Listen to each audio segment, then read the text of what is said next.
Hello everybody, welcome back to another video. Today we are recapping the Edmonton Oilers trade deadline, as it was a pretty quiet one to say the least, which made fans pretty upset that we only made one move, and that was of course picking up Dmitry Orlov, as all the Oilers fans across the world wanted Mr. Taylor Hall to come on down to Edmonton and reunite with Connor McDavid, which, I've been back and forth on a lot, been thinking about it a lot, and, I don't think I really wanted Taylor Hall to come here. It would be a childhood dream to see Taylor Hall dressed in an Edmonton Oilers uniform again, but I think the best bet, going after one guy, not spending assets, even though Taylor Hall was legit a second, and like another random player, not just Bjork, we could have traded them Chase on in a second of next year and probably could have picked up Taylor Hall, which, I mean, that would have been an amazing addition, first of all. But anyways, beside that, this trade deadline has been, pretty good for the Edmonton Oilers, I feel. A lot of analysts say that this was, we lost this deadline, etc., etc. I don't think you lose a deadline by not trading away anyone. That's the biggest thing in my opinion. You lose a deadline by making dumb deals, and Ken Holland didn't make any dumb deals in this deadline.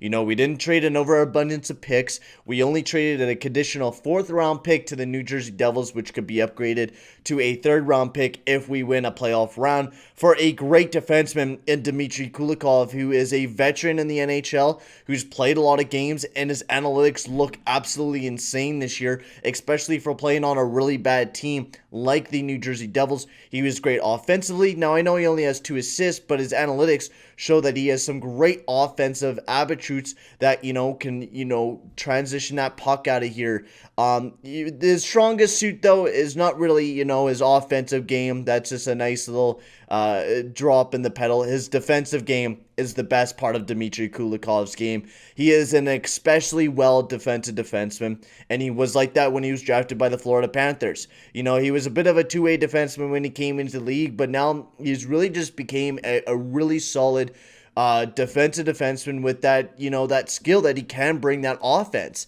which I really enjoy, If he's going to be alongside of Adam Larson, I think Dmitry Kulikov will be a perfect guy, even though I would rather see Dmitry Kulikov play alongside of a Tyson Barrie, just because Tyson Barrie and Nurse have not really been working too well right now.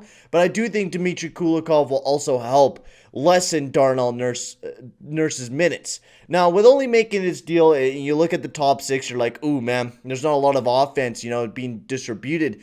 Our bottom 9, our best point getters, 11 points with Jujhar Khaira, right? That's our best point getter, and Ennis with 9 points as well, and Archibald with 8, and Chase on with 10.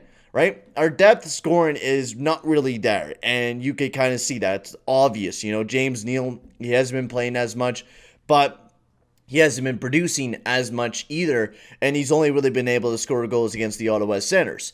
So a lot of Edmonton Oilers fans really, really wanted a top 6 upgrade in Rickard Rakell, which I was actually rather preferring than anyone else if the Edmonton Oilers were going to go pick up somebody, was a Rickard Rakell.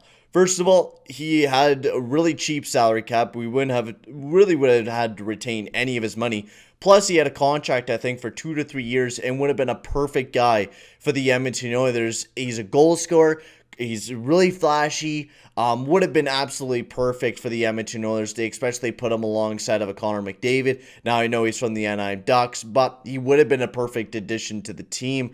And that would have been a guy that I would have loved to see. Now, there was rumors about Mike Hoffman and some other players, which I'm really glad we didn't go after anyone, to be completely honest with you. Because this leaves us up with some room to really do anything we really want this upcoming offseason. Holland said that we're going to be really active, or somebody said in the Oilers media that the Oilers are looking to be active in this year's offseason, which kind of excites me, to say that we're going to be really active in this year's offseason. We were pretty active in this year's offseason, making some depth signings with the salary cap that we didn't really have, Kyle Turris really didn't work out, but Puljujärvi did. Mike Smith has been working like a charm. So honestly, just the Dmitry Kulikov move is not the worst thing in the world. It could be a lot worse. We could be like the Montreal Canadiens, losing out on Victor Mete and practically letting them walk, which is absolute still baffles me. Go watch my stream yesterday. I was arguing with this Habs fans about losing Victor Mete. He was like, Victor Mete, we don't need to worry about him. Eric Gustin's better. And I'm like, no, what are you talking about, man? I would have loved to have Victor Mete on the Edmonton Oilers right now if we were able to claim him. But anyways, Dmitry Kulikov is a great pickup for the Edmonton Oilers. Serviceable guy. I'm really excited to see what he'll do in our defense core. Now, I think he'll be missing up to 3 to 4 games. I know he'll be missing the back-to-back this weekend between the Canucks and the Flames, I think it is. I can't or no, the Jets, I think we're facing on Saturday. I can't remember because we haven't been playing very many hockey games, so it's like you have to remember the next week's hockey games. But the next game will be on Friday. That will probably be the next time that I talk about the Edmonton Oilers. But great job, Holland, on the deadline. I know it was quiet, but be patient, Oilers fans. That's what it's all about. We have McDavid. He's 24 years old, and Draisaitl, who's 25. We got these guys up until 2026 and 2025.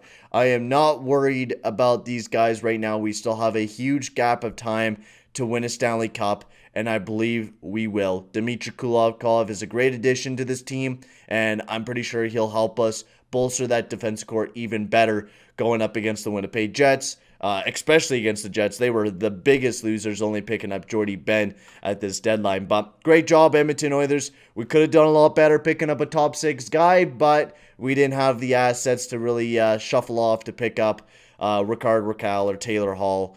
Dmitry Kulikov is a great guy, though. Also, before I end the video, Michael Delzado was also rumored to be coming into the Edmonton Oilers, as he was another guy. Apparently, it was another, like, 6th-round pick we were going to give him because we have 2 in this year's draft, which I'm kind of glad we didn't because Michael Delzado is practically like a poor man's Caleb Jones, practically.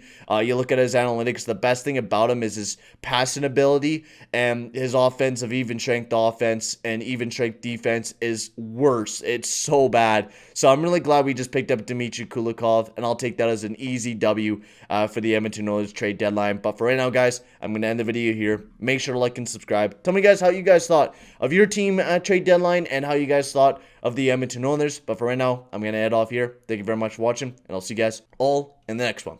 Adios, amigos.